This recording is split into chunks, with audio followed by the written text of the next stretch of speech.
우연히 왔는데 새 영화에서 나타나는 거 신기합니다. 되게 멋있어요.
My mind is strictly visual.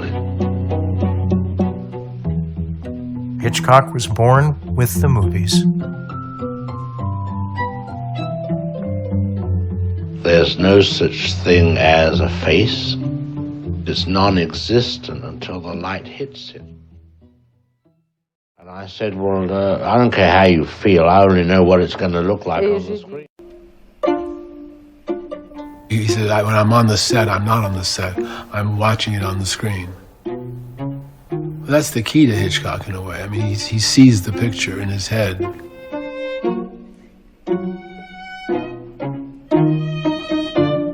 I imagine he just sat alone and these images came to him and he just never questioned it.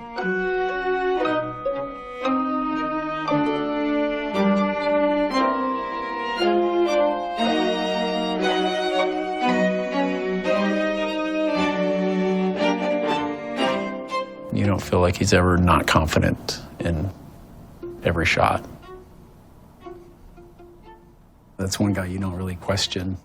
It always works within his world kind of perfectly. He obviously had contentious relationship in some cases with actors. You know, he definitely solicited movie stars. You know, there's no doubt in reading the book that he's very cognizant of the value of faces that people want to see and sometimes the complications that come with that baggage. I don't think Hitchcock cared if they had a good time or not, or how they felt about him. Obviously, that wasn't a huge concern of his. Sometimes you need a look to convey something or to look at something and react. Quelque chose et pour avoir une réaction. I had a conflict with Clift. I said, Monty, I want you to look up at the hotel. Je veux que tu regardes également l'hôtel. So he said to me, Alors il m'a dit, I don't know whether I would look up to the je ne sais pas hotel. si je regarderais moi vers l'hôtel. I said, why not? He said, I may be occupied by the people Parce que je serais below. préoccupé des gens qui sont là en bas. I said, I want you to look up to the hotel Je veux windows. que tu regardes en haut vers les fenêtres de l'hôtel. And please do so. Now, I was telling the audience, Et moi, je across disais à the l'audience, street is the En hotel. face, il y a l'hôtel. So an actor is going to try and interfere with me, organizing my geography. That's why all actors are cattle.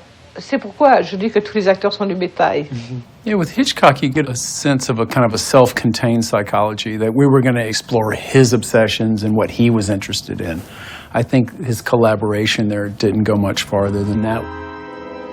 Acting, it's a great part of movie making, but it's not the only part of movie making. And I think Hitchcock was one of the first people to say, there is a structure to this language.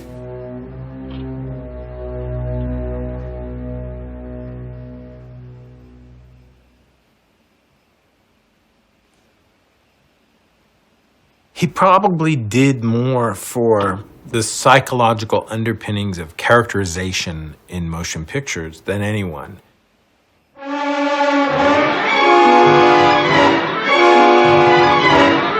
And on top of it, wouldn't allow any of his actors to explore that kind of behavior on set. It was the rigor of dramatizing it in narrative terms and then not allowing for it to like spill over the edge of the bucket.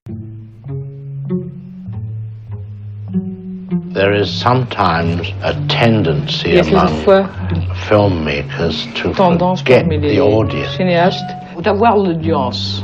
I personally am interested in the audience. I mean that one's film should be designed for 2,000 seats and not one seat. Ouais. This to me is the power of the cinema. It is the greatest known mass medium there is in the world. Le génie d'Hitchcock, il est fondé sur l'érotisme, il est fondé sur des émotions relativement troubles.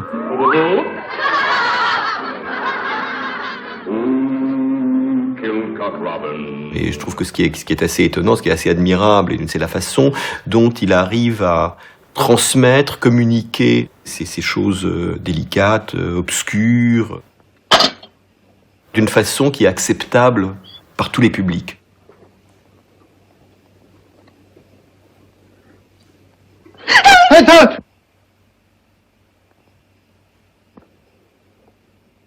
Il y a deux obsessions comme ça qui sont de faire le film avec le public ou pour le public. Mais comme moi je vis vraiment comme une passion au sens religieux ou une déclaration d'amour très très vive et que je ne cesse de ne pas comprendre. Directors of Hitchcock's generation, the ones who came up under the studio system, were all mindful of their audience. But in Hitchcock's case, it ran deeper than that.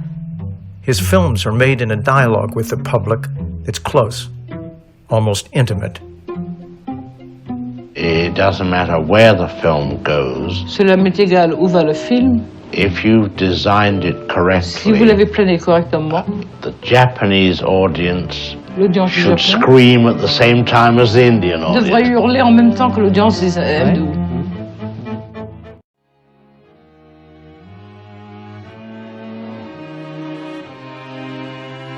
I suppose Je suppose the films with atmosphere, que les films avec de la suspense and incident are really my creations as a writer. Mes créations en tant qu'écrivain.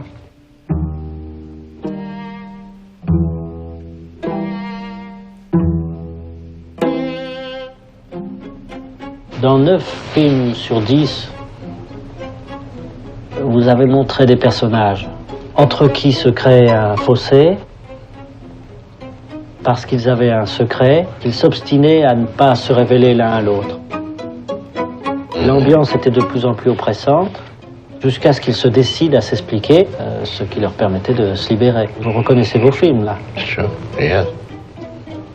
C'est-à-dire que finalement, vous êtes surtout intéressé, vous abritant derrière une histoire de caractère policier, à filmer des dilemmes moraux. Sure, let's try. Ben, ça sera ma conclusion.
all enjoy, shall we say, putting our toe in the cold water of fear.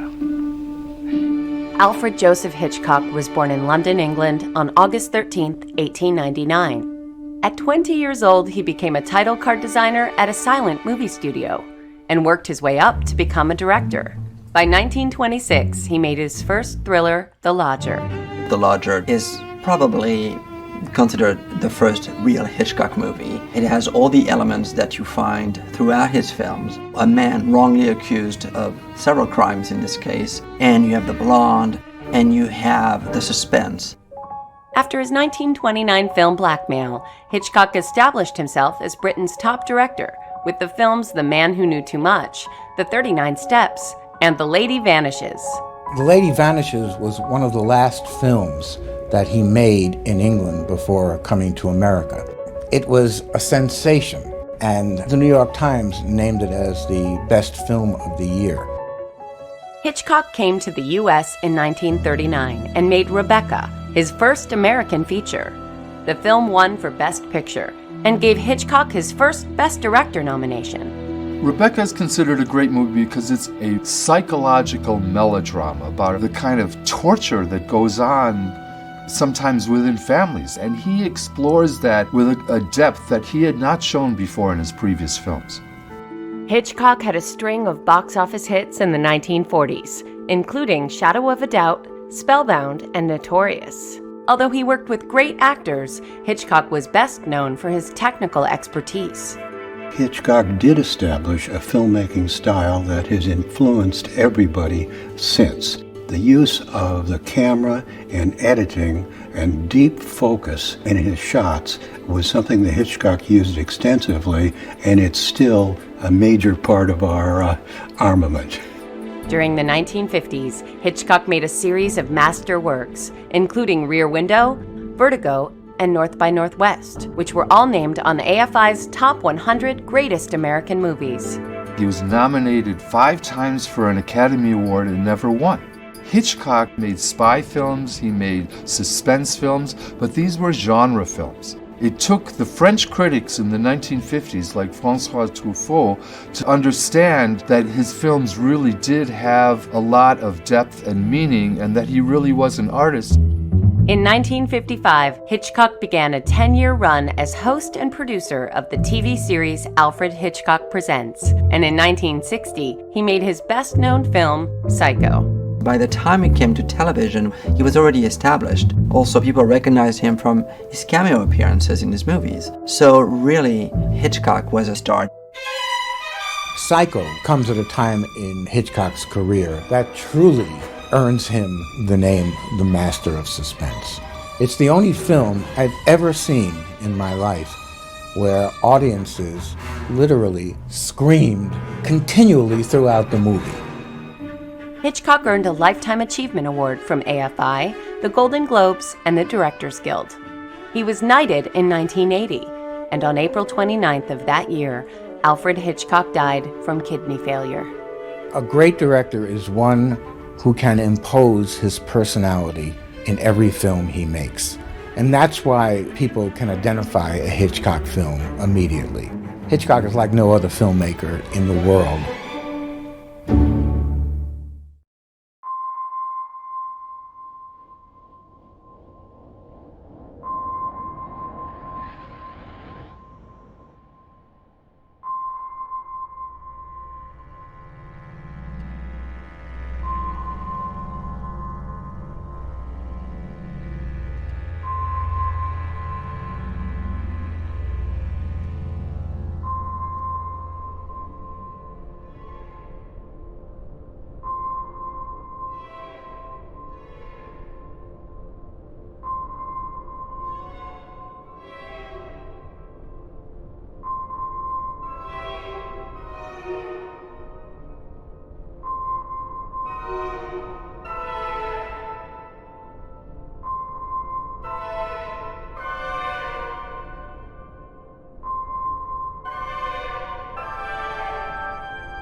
The gull when I was in the boat yesterday, the one at Annie's last night, and now... Last night? What do you mean? A gull smashed into Annie's front door. Mitch, what's happening? I hardly think a few birds are going to bring about the end of the world.